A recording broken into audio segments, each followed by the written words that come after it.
चलो चलो जी चलो बोलिए भाई लाओ 5 मिनट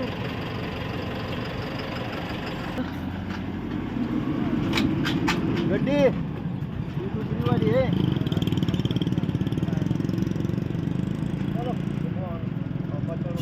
निकल रही है बेटा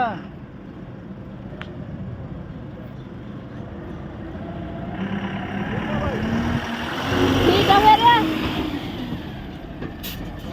चल गई आराम से ले गए कोई टेंशन नहीं आ जाओ आ जाओ बड़ा सा साहब पता क्या पहली वाली निकल गई इस टाइम कोई याद नहीं